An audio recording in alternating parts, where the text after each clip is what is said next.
process. He's the author of over 50 patents and has received awards and global recognition for his achievements and innovations. He'll be sharing with us his view on risk-taking and company development. He used to be a New Jersey resident, so welcome back to the area. Please help me welcome Alex Masinsky.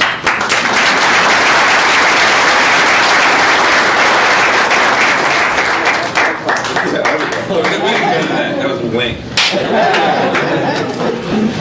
So, great event, and kudos to all the startups that are trying new ideas. What I wanted to share with you today is just my thoughts and some of my experience on risk-taking and on kind of trying new things.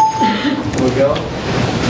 So, I have 3 kids, and every one of my kids, when you ask them, what do you want to be? They have no hesitation about saying, I want to be an astronaut, I want to be the President of the United States, or anything else. And as we grow up, we kind of learn to put limits around the things that we allow ourselves to be. And really, it's all about not having those limits, right? I mean, if you want to be a successful entrepreneur, it's all about allowing yourself to dream, allowing yourself to reach out to things that are looking completely absurd to your wife or your spouse or your kids or your neighbor or your family, right? I mean, because frankly, every successful entrepreneur you know, I'm sure when he presented his idea for the first or second time, people looked at him weird and said, you're going to build what? The world's largest social network or a new search engine or whatever, right? All these things look silly because there's always some company that is already doing something similar to what you want to do, but it's all about how you execute and how you create a platform or following or really excitement around your idea, right? So every idea has its time. You're too early and you burn out. You're too late and no one cares.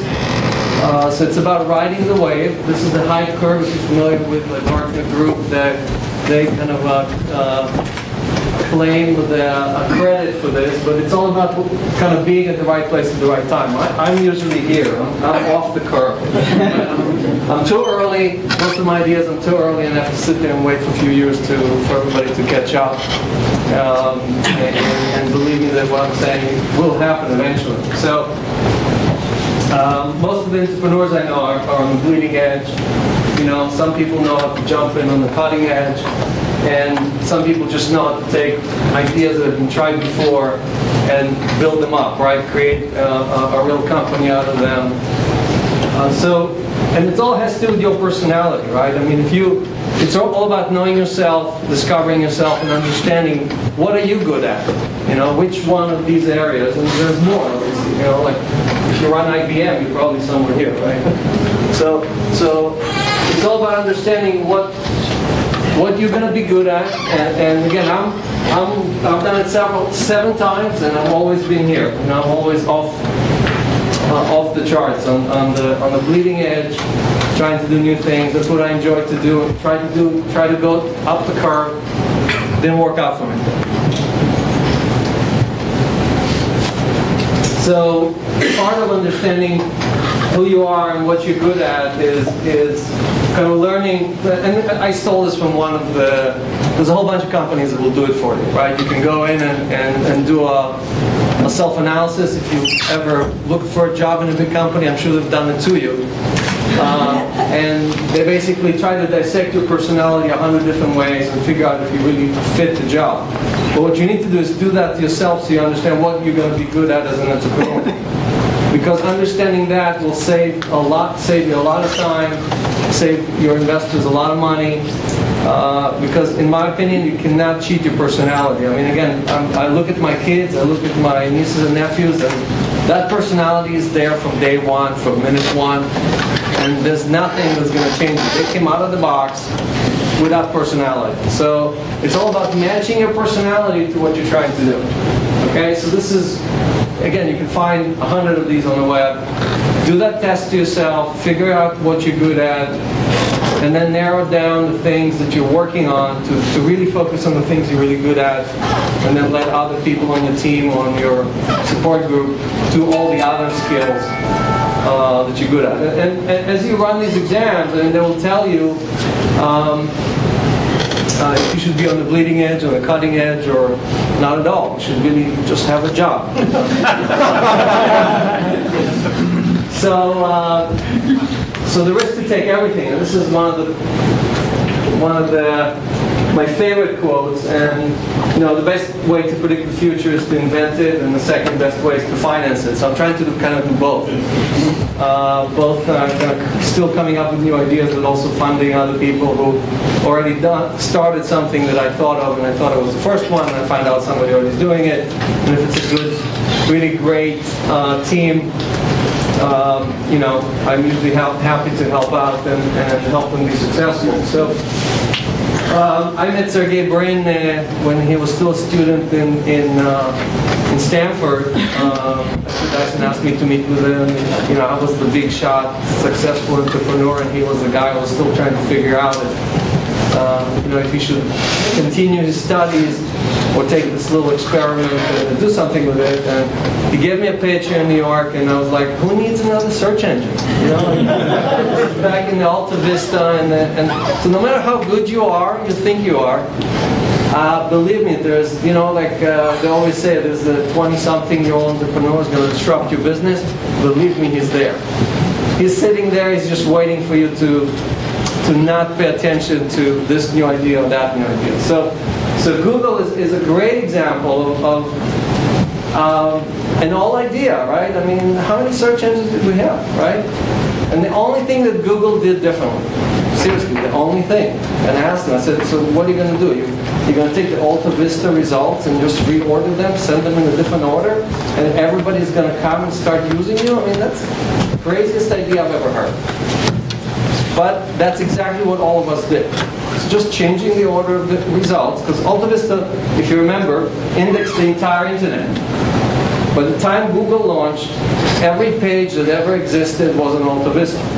It's just they were trying to sell alpha chips, and Google was trying to index all the information that ever existed on this planet, right? So they had completely different vision and completely different focus on what they were trying to do. So just to share with you some of my thoughts of how I think, right? So in 1994, being 20-something-year-old myself, I decided that the internet is going to take over this planet. And the phone companies, like all these companies that you can see here, really not going to run their traffic on their voice circuits, but they're going to run it on a data circuits. And I went down and started telling everybody my brilliant vision of the future, and I actually got thrown out of a few conferences. They actually removed me from the floor because these guys were making tens of billions of dollars a year, just any one of them. AT&T was making tens of billions of dollars a year. Decided we don't need anyone to come and disrupt our cash cow, right? So I was left to write some patents and try to sell my equipment and my services to a whole bunch of other people who ended up using it. And it took me about 5 years of struggling to convince people that my idea was right. And in 1999, in 1 year, I raised $130 million and took this company public. It was one of the best IPOs of 2004. Great success, right? But it was 5 years of no one listening to you, of everybody thinking you're crazy, and you had to not give up and keep it going, and keep your company, keep your employees interested, believing, and all that stuff. So inspiration is extremely important. You know that inspiration, perspiration. I'm sure you heard about that, right? But tenacity, I would say that tenacity is just as important as inspiration. Okay, because if you don't have tenacity, you're not going to make the inspiration last.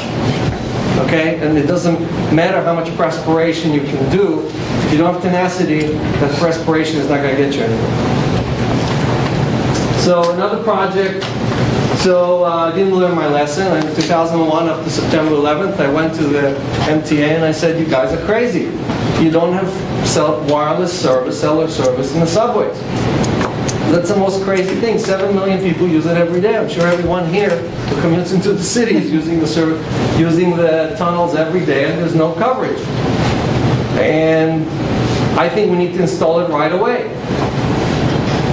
They looked at me and they showed me the door, politely, I should say, and made sure that they wouldn't allow me into the building downstairs. You know, took 3 years to convince them to do a survey. After 3 years, they did a survey. 70% of the people said, "Of course, we want service." 30% of the people said, "We don't want anyone talking to next to us on the subway." Took another 2 years to do an RFP. Then all the guys you saw here, all these guys, came bidding against me for this project as well. They didn't learn their lesson the first time. So it was me, American Tower, and another group of 5 carriers. All the guys you know, the German Pocket, right, AT&T and Sprint and all those guys. And we were bidding on basically getting the exclusive rights to build the system underground. And this is one of those, we build it and they will come, right? So spend $200 million, actually end up to be about 250. And then, you know, the carriers will decide if they'll come and play with you in your sandbox or not. Right? Anyone here was willing to put money for that kind of venture? So, high risk, high reward. It's obvious, right? It's going to happen. But for, you know, we invented wireless phones in the 70s. So for 40 years, no one has managed to make it happen, right? So it's these kind of opportunities. They're obvious to everybody, right? I mean, this is nothing new. Anyone in this room could have gone. Some people probably here tried. Gone to the MTA and convinced them to issue an RFP. That's all it takes, right? So I look like a genius here, but let me tell you, I sat down. I was actually with my family, and I opened the New York Times, and here they say they're talking about the group that got awarded the contract, the 20-year franchise to build this in the subways. And I read my bid. I know what my bid was: $46 million to give to the MTA over the life of the contract and so on. And then I see the bid that the carriers put in. $4. So I called the reporter. I said, "You must have made a mistake. $4, maybe $4 million or 14. There was a typo or something." I said $4, one per carrier, $1 per carrier. You know. So at that moment, I didn't feel too smart. I felt like I was the dumbest guy in the city. Okay. And this was 2007. So we got awarded in 2007. We end up finding a financial partner. Everything looked great, 2008, and then that financial partner was funded by Merrill Lynch. So I come to a board meeting and no one shows up from the investor. I call them, they don't answer the phone. That was September 2008. So I had to run back to the MTA and promise them that we're actually going to deliver and this and that. And basically through end of 2010, no one wanted even to talk to us. Okay, because when you called AT&T or Sprint or anybody else and you asked them, would you put your service, if these guys build it, would you put your service in the subway? The answer was no, we would never do that. Why would we want to do that? How many people in this room have an unlimited number of minutes planned on their phone? Okay, almost everybody. So AT&T, the last thing AT&T wants is for that 1 hour that you're in a train, is for you to actually have service. Right? So I was betting against people who didn't want this. They were willing to pay millions of dollars for this not to happen. Right? It's cheaper for them to do that than to enable 7.5 million daily commuters to have unlimited voice and data. Right? So I was staring at the abyss. At that time, I had 3 other ventures that I was either CEO or chairman or actively running, and it was a nightmare. I mean, it was basically, I don't think I've ever, I was in the military in Israel, and I was in Lebanon, deployed behind enemy lines, and I was not as stressed as I was in 2009. So, watch what you wish for, right? I mean, everybody here wants to be an entrepreneur, and everybody wants to do startups and so on. It's an up and down ride, and it's great. The adrenaline, you squeeze that adrenaline gland every day, it goes to sleep and it's empty, believe me. It's like on deficit, you know? But there's a lot of stuff that comes with that, right? So it's all about, do you want that lifestyle? Are you enjoying it? Are you enjoying it how many days a month are you enjoying it? You know, so now obviously, you know, we have service now in 6 stations. By September, we'll have service in 30 stations, and by 2014, we'll be servicing 300 underground stations, including 4G, including XM radio, including everything that you can think of. You know, I use the subway every day, so I still, when I use the 6th line, I'm like, I can't believe it. When are you guys gonna be there? You know, it's just annoying. So this is the 3rd startup that I started in 2004, and it was kind of like, again, it was annoying that, you know, you're going from point A to B, and you want to know all the options that are available: taxi, limo, public transportation, and so on, so on, so on, right? So it's kind of like an obvious idea. And again, many people tried it before. It wasn't something new that I thought of. And so you know, there's a lot of options here, great technologies here, you know, Hertz, Avis, all the other guys that come. But there's no one here. There's no one that gives you all that information in one place, allows you to order or transact, works worldwide, and so on and so on. So I thought, since by this venture I started 4 or 5 ventures, it would be easy to get funding, right? I would just have to walk in and talk to people and say, look, I had the best IPO and I made millions of dollars, I made 10x for my investors. No, the answer is no. You know, you can sit there, you can pitch whatever you want, and the VCs who think they have 700 IQ, you will never meet the VC who doesn't think he has a 700 IQ.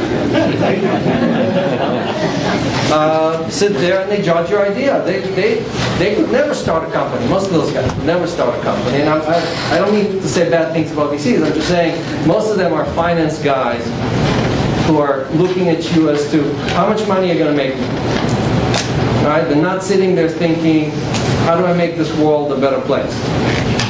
Okay, and you don't understand that as an entrepreneur, your first, second time, third time, you don't understand that. You think, I'm going to solve the world's transportation problem. Don't you want to do that? No, we want 10 times on our investment. Are you going to do that for us or not? Right, so all these things that you're passionate about, you have to understand what the other side is passionate about. They're passionate about making money. And building a company and being successful or solving a problem is not always the same as making money. Sometimes it's the opposite. So all these things are obvious, you know, but they're not obvious when you're running a business and you're trying to make things happen. So, you know, we raised 30 or 40 million here, and we got, 170 employees now, something like that. And actually, for each one of the companies, I had to fire myself. So, you know, I was the founder. I'm always the only founder, and I put a great group of people together, and I raised the money. And then comes a day where either I or somebody else tells me I have to move on. You know, and it's like, you know, like again, it's like take one of your kids being taken away from you. You know, that's how it feels. But it's a very both rewarding and difficult experience. I mean, I was CEO up until May of 2011, and it was very hard for me. But you know, I kept on coming to the office and trying not to talk to anybody, and letting the new CEO do his job and all this other stuff. And I already have 3 other ideas to start. So it's not like, you know, I'm not ready for the next idea. It's just like, okay, you know, so whoever here has teenage kids, and sometimes you want to kick them out of the house, but sometimes you don't want them to go. It's kind of the same thing. My failures. Let's celebrate my failures. So I think, so this is, again, probably the second best quote that I think all of you should keep in mind is the best way to the way to accelerate your successes is to double your failures. And this is the guy who started IBM, right? So this is one of the best startups ever, right? So risk-taking is definitely an art. too much risk-taking and you burn out, not enough risk-taking and you disappear. You're not relevant, right? So just the right risk-taking is about the same as how much salt do you put on in your food, right? I mean, it's totally different. Everybody has a different taste and everybody has a different recipe and everybody has a different experience, right? And what you think is right and what your doctor thinks is right are completely different things. So let me tell you a few stories. So Google I already shared with you, right? So that's a funny one. I'm always reminded that, you know, the few conferences that I go in and give a speech and they introduce me as the guy who missed investing in Google, you know, so, but Skype was a really good one because I was, as the inventor of voice over IP, I got these calls from all these VCs, you know, with the 700 IQ, who were calling me to ask me what do I think about this company and this company.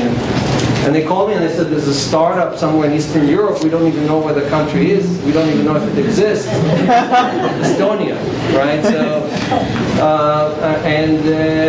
they came up with the best new VoIP player, you know, not player, but app, right?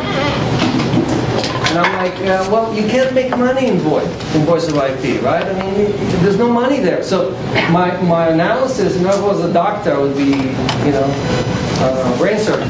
My analysis was perfect. Skype doesn't make any money. It's just worth $9 billion.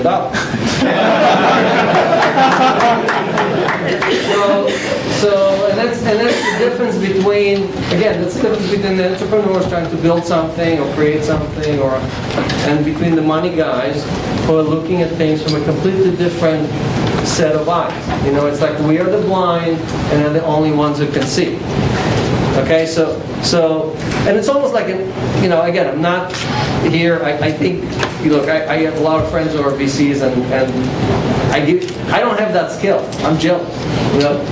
But if you have that skill, if you do that analysis, the chart that I showed you, and you figure out that you can actually understand strategy and understand valuations and understand what is undervalued in today's environment, in our society, 2012, that is worth more than being an entrepreneur. That's worth more than being a CEO of a public company in the United States. Because you can just flip a company and make $7 billion.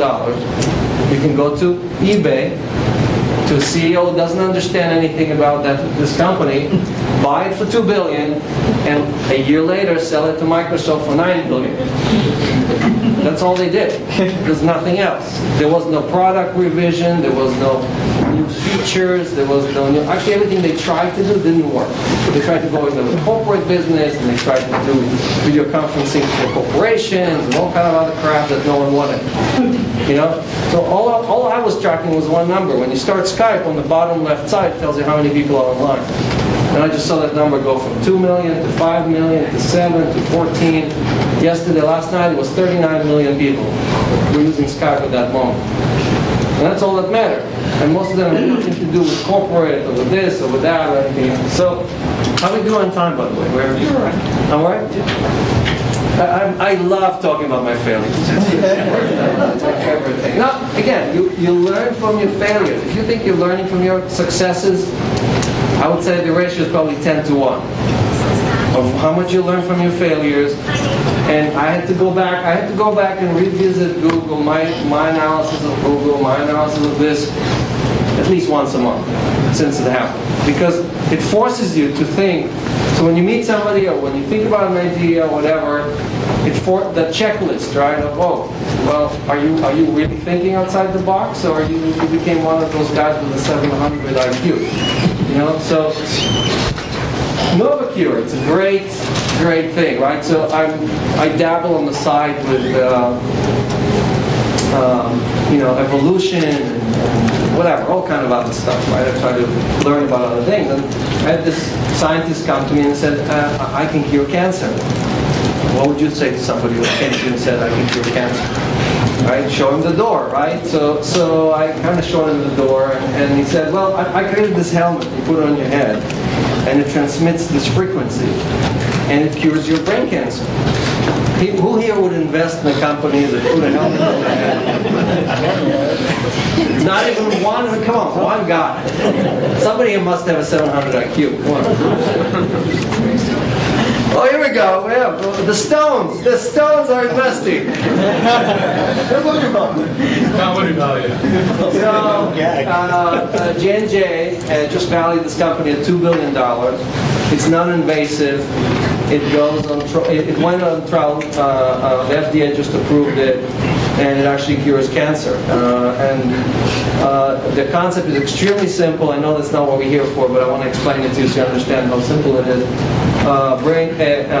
Cancer cells divide up to 50 times faster than normal cells. But when a cell divides, it creates a very thin membrane as it divides. And if you can put the right frequency, that frequency makes the cell burst instead of divide. That's it. That's all it does. So it kills the brain. It kills the cancerous cell. It doesn't kill the regular cell. It kills only 1/50th of the regular cells that chemo kills or anything else. Right? So, and these kind of ideas come up every day. Your neighbor may have this idea, right? I mean, again, look at the co-founders of Facebook or of any other famous company you can think. They were the number 2 guy in eBay, who's worth like $7 billion. And you don't have to be the inventor. You just have to live next to it. Or rented them your garage, right? Or whatever, right? Just do something. Just don't go to work. Just do something. So ICQ. Who here knows what ICQ is? Okay, we have a few old timers here. I asked my kids. They looked at me. They said, "Is that a candy?" So Yossi Vardi, who's the father of the founder, who I know for many years, came to me. This is '96, I think, in New York. I had like a T1 line going to the internet, which was like, wow. I was like the most connected guy in New York. And he's like, I gotta put my servers here. I can download this program that I have, and I'm like, well, what do you want to do? And he's like, well, we have this application that allows you to talk in real time, like faster than email. He's like, yeah, it's much faster than email. Instant messaging. And what do how much you charge for it? We don't charge anything. We lose money on every time they download it because it actually uses our bandwidth. And what do you want from me? Well, we've been friends for such a long time. Can I put it on your server and